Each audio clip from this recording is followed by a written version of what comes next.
This is Moments with Foo with James Foo Torres, better known as Foo, the show that takes you around the world to share interviews with some of the most successful and relevant people on the planet, hear their stories, and get the most important business lessons they have learned on their road to success, and get exclusive advice on how to implement their success into your life and business. Moments with Foo is brought to you by the Strategic Advisor Board and your host, Foo. Hello and welcome to Moments with Foo. I'm your host, James Foo Torres, but you can call me Foo, hence the name of the podcast. And today I have Jeff Brandeis. He's the founder of Jeff Brandeis Financial, but I'm going to let him tell you more about that. But first, Jeff, how are you? I'm doing great, Foo. Thank you so much for having me here. Thanks for taking the time. It's been a My pleasure pleasure. talking. Pleasure. It's been a pleasure both ways, so that's a good sign. You got it. So let's kick it up with a quick introduction about yourself and your company. Thanks, Foo. As you said, I'm Jeff Brandeis, Brandeis Financial. I'm in the financial industry or the financial coaching business right now. I've been in the financial services industry for over 25 years. I actually started my career as an accountant back when we used to do tax returns by hand a little bit. I'll show my age a little bit there. But those were the real tax accountant days for sure. But, I've been helping families and business owners for, achieving their financial goals for, like I said, for 25 years. Awesome. And I know that that term can mean a lot of different things, and people have different strengths, right? It depends on what are your angle, right? Like you can do a lot of things, but Sure. what is your specialty? What is the thing that you like doing the most, let's say, or the Yes. That's a great question. So my specialty is I'm going to say it this way. I like to have people create their own bank and become their own bank so that they can set up themselves for not only for their retirement, but if they ever needed to borrow money, they can borrow it from themselves as opposed to going to a financial institution. Awesome. So can you give us some actionable tips or advice regarding that? So, I mean, when we think about retirement or we think about savings, I realize we're a lot of people and business owners or just families in general. We're in a tough time. Debt is at the highest rate across the U.S. Inflation is booming. Everything costs more than what it has, and the last thing that a lot of people think about is their future, whether it's a retirement perspective or putting money away. So my feeling is that you need to be able to put something away. And what I try to do with folks is help them kind of create a budget. And I know that term is also a taboo because everyone hates budgets. And I get it. No one likes to feel like they're tracking their own money. But there are different ways to create a budget, whether it's a zero-based budget or what I call the 50-30-20 type of budget. And but at the end of the day, if you don't take care of yourself and you don't plan for the future today, then you're going to be working your rest of your life. And, I don't want people working till they're 70 or 80. And that's the other aspect of things right now. Our longevity of life is a lot longer than it's been, yeah. So, people who want to retire in their 50s or 60s, but you could be thinking about 15, 20, 25, 30 years of retirement. And you need to make sure you have enough money coming in the door to sustain yourself. And that I always like to phrase it is that if you want to go back to work, it's your choice versus having to go back to work because I can't pay my bills. I like that. I like that phrase, right? Is if you want to work because you want to make some extra money, and to be honest, keeps you active and keeps you going, then great, right? Having the option is good, but not having to do it, right? And I mean, at least for my generation, from what I read and what I've seen, the advances on biohacking, like I might live until 120. Oh, I gotta It's prepare. very possible. Yeah, it's very possible. I mean, if you're a married couple right now, the odds are 50% of one of you are going to live till 92, and the odds of 25% of one of you are going to live till 97. That's what the life expectancies are right now. So, it's great to shoot for that retirement of 62, like I said. But, if you want to live in that lifestyle that you currently live in, you need to prepare yourself financially to do that. And account for inflation and things, right? Like that's gonna keep happening. I mean, things can only get worse, to be honest. Like it doesn't seem to get much better. So You're 100% correct. I mean, inflation is is an unknown, and you know the return on your investments are also a little bit of an unknown. So if you're into risky investments like stock market and some other things, if that crashed, I mean that's going to jeopardize your the way you live as well.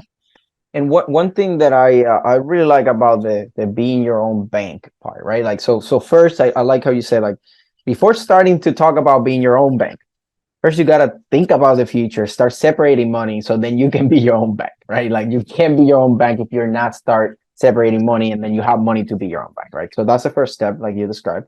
So now the second step is, okay, now that I have some cash value, right? I have my reserves, and you can, dive into this because I'm not the expert. This is just what I heard.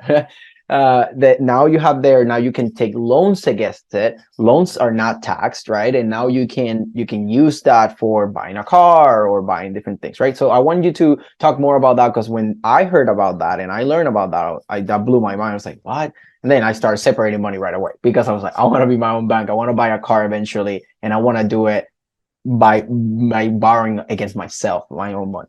So, All right. So what we do is we would create what we call a specifically designed insurance contract. Now, you mean people hear that term insurance and right away they get turned off.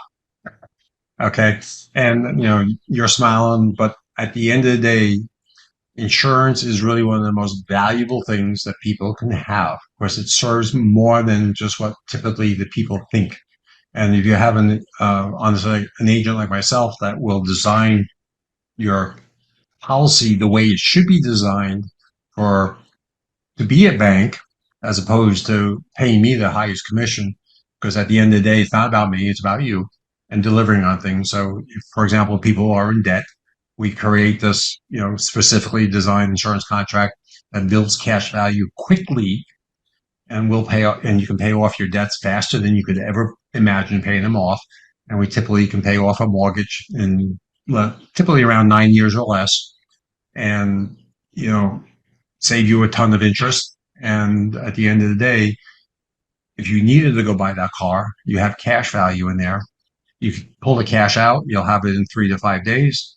And you want to choose to pay yourself back, you pay yourself back, but you're not going to an outside creditor to pay them 6, 10, 24% interest. It's open season when it comes to interest, what financial institutions are charging. yeah, I really like that. And one thing that I heard, going back to like the car. So instead of just taking the cash value, just take the money out, right? Like the loan part, right? I heard that, and I want you to hear their opinion on this. I heard that you can. So if you're making your insurance, like let's say like index universal life insurance, right? And you're paying for that. Now you have some cash value. Now you want to take a loan, not the money out against it. But then when you're paying the loan, the money also counts for paying the insurance part, and it's just kind of like you're paying your insurance, you're building your money, all that at the same time while you pay your car. Is that true, or did I got misguided on that? So as you have this policy out there, you're contributing to paying for the policy, but it's going to increase on a consistent basis, even the value of your policy. And then as you pay back yourself, you're going to bring the cash value back into the policy as well. And so everything's going to continue to grow. And really what you're doing is you're building wealth. You're building a legacy. I mean, when you think about, with all due respect, like Rockefeller, everybody has heard the term, Nelson Rockefellers and the foundations and things that they've done. Roy Kroc, McDonald's, guru. This is how they built their wealth.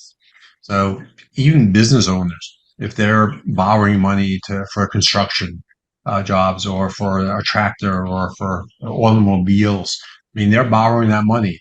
Wouldn't it be better and more efficient if you borrowed your own money and you paid yourself back? And, plus, it's probably going to be tax deductible. Plus the value is going to grow, tax deferred, and you're not paying tax on the money you're taking out also. So there's so much benefits in creating this for yourself and for your family and for your business. The assets, or the pluses, I should say, by far outweigh the negative, and there's really no negative here other than you just got to contribute.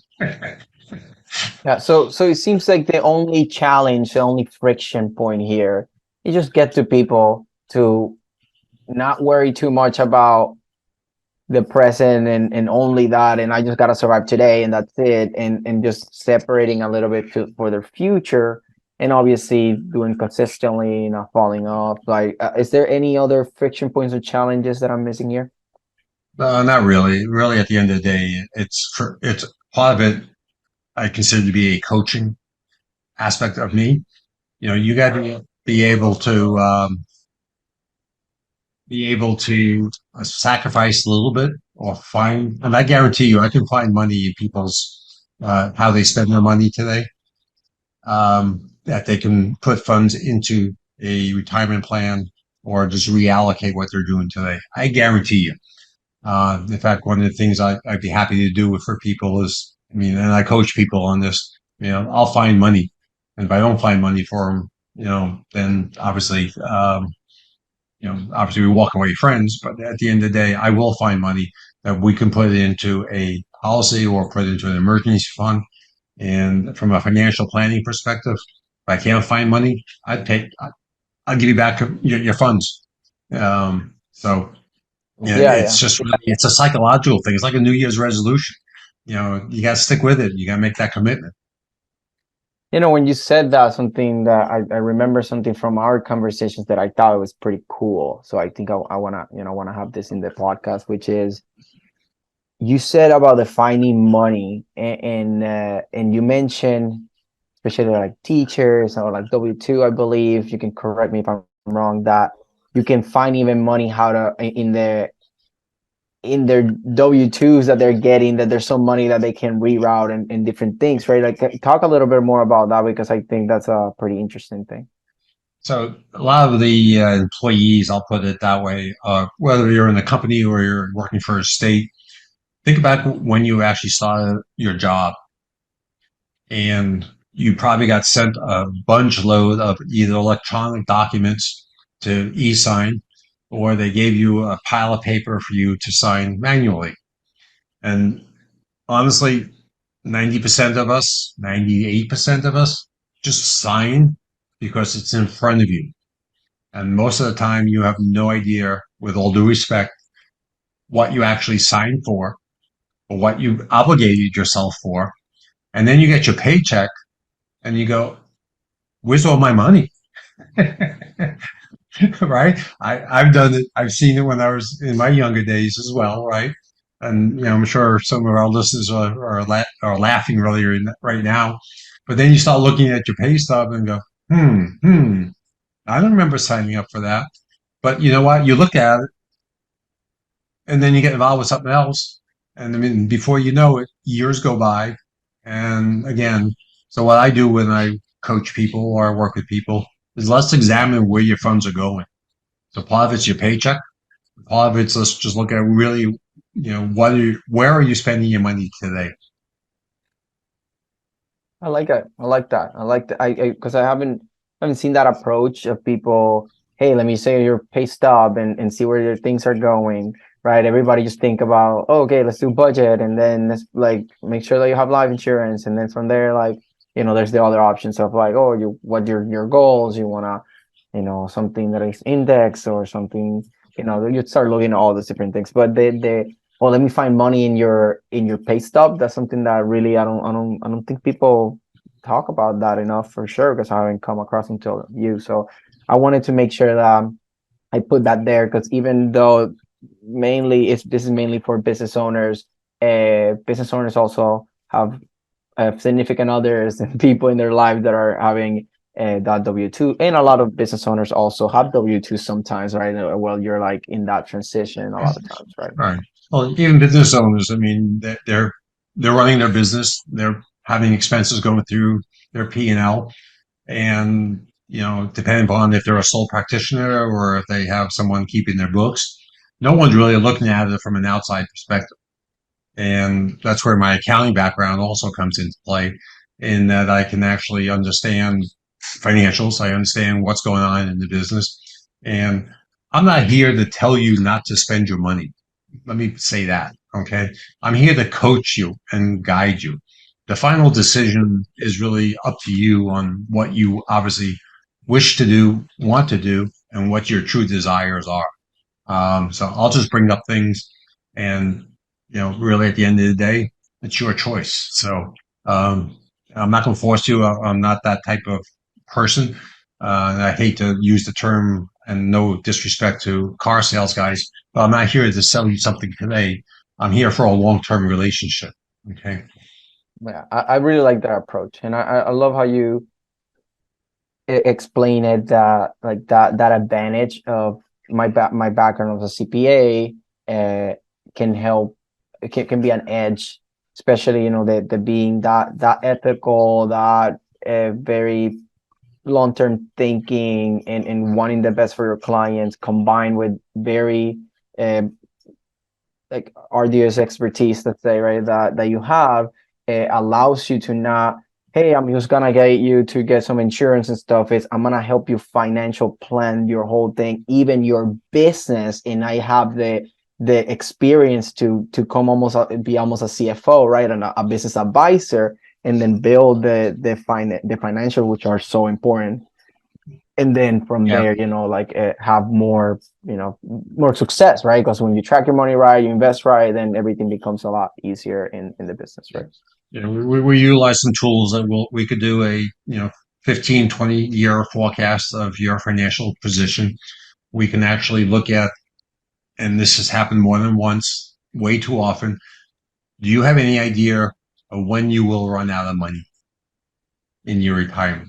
Okay. Even a $500,000, depending upon what your lifestyle is today, or even $1 million, Even a million. with all due respect, it seems like a lot of money right now. But if you are not working for 20 years or 30 years, and you don't have, I mean, your house may not be paid off, or you got some debts and some other things going on, you want to buy a car, I mean, just continue to live the lifestyle that you're living today, um, you're not going to be able to do it. And, with Social Security, you just can't live on Social Security. Yeah, yeah. So before wrapping this up, is there any last takeaway you want to leave the audience with? The old saying really is, if you plan to If you fail to plan, you're planning to fail. fail to plan, you plan to fail. Yeah, I had that out backwards. And that's really so true. I mean, it's a short saying, but and I realize, as I said earlier, everyone's living from paycheck to paycheck for a lot of people out there. But if we look at our lifestyles, we look at the way we do things, and in probably 90 days or less, I can help provide you a clear path of where you can actually begin to find some money, begin to plan, and we can put you on the right path towards the retirement lifestyle that you really want and that you hope to have. Perfect. So what type of people are the ideal people that you want to connect with, and how can people find you? So people can find me by either just go to speakwithjeff.com, www.speakwithjeff.com. Book an appointment with me, complimentary. Let's learn about each other. Just see if we're a good fit. And really, at the end of the day, what I'm looking for are people that want to take control of their life, take control of their funds. And this might sound a little corny, but I would like them to be coachable. Okay. Because at the end of the day, if you're going to just not listen, or you don't want to take a recommendation, and you go, okay, thanks, and I'm just going to continue doing things my way, the way I've been doing it for the past 10 years, and I'll worry about things, when I get there, then, we may not be a great fit. But if you're serious about, your future, your retirement, and want to plan, and you want to build a legacy, either for your better half, your significant other, or for your children, then give me a call, or visit my website. My call is 727-455-0203, or go to speakwithjeff.com, or visit the website, brandeisfinancial.com, and let's just talk. Yeah. I've talked to Jeff a couple of times. Definitely, he knows a lot, and with his background, gives him that edge to be more of a more complete planner. Not just I got my insurance license the other day, and that's it, right? And oh, no disrespect to people that are starting out and say, hey, grind Sure. it, and like we all started start. somewhere, right? Yeah. But I'm just saying, we want a seasoned professional. Jeff is definitely an amazing option. So thanks, Jeff, for being here and dropping some value here for my audience. My pleasure. Thank you so much for having me here. Truly appreciate that conversation. Likewise. So this was Jeff Brandeis and Foo, and this is us signing off. Thanks for listening to Moments with Foo with your host, Foo. Please leave your feedback and visit strategicadvisorboard.com to get the latest and greatest business advisement on the planet. Follow us on social media for updates, and we will see you on the next episode.